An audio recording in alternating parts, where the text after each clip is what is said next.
As we age, we eat less, and we don't get the same nutrients that we would need to stay healthy and hydrated in those hot summer months. Today, we're talking to Amanda Leddy from Great Lakes PACE. Thanks so much for joining us today. Thank you for having me. All right, so this is an interesting topic. First of all, let's talk about what your role is at Great Lakes PACE. Sure. So my role as a dietitian is pretty diverse at PACE. So I have the normal dietitian role as far as doing evaluations and things like that with our participants, but I think what's really unique about PACE is that we have our own medical clinics. So I work very closely with our nurse practitioners and our nurses there, and we work together collaboratively to do what's best medically for all of our participants. We do other great things. They have lots of activities, but I do monthly nutrition demos and cooking demonstrations. That's really well received with the participants. I think they really enjoy it. That's very exciting. So why are nutrients, or what ones are very important for seniors? Sure. So especially as we're aging, calcium, vitamin D, especially for bone health, is really important. So calcium-rich foods, milk products, soy, all of those are going to be really important as we're aging.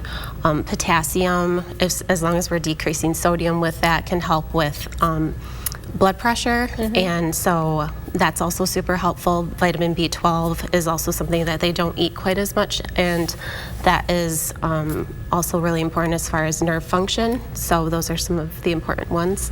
So what are some of their favorite meals that are served at PACE? We actually did do a little bit of a survey with them for this one. So they really love our tacos and spaghetti and of course. yes, and the chicken, Russian chicken that they make. And what's great about PACE too is a lot of our food is all homemade. The cooks do a great job as far as making sure that they're all, getting the best nutrition that they can. Well, now I'm hungry, so thanks for that. Do you have any more tips on making meals more nutritious? Sure. So I think especially as our participants are aging, they tend to eat smaller amounts and perhaps not things that are as nutrient dense, meaning they don't have as much nutrients, not having as much calories, but the calories that we want for them to have that are good for them as they're aging. So instead of doing like toast and coffee in the morning, opting to do maybe some whole grain toast with a boiled egg and some fruit with it.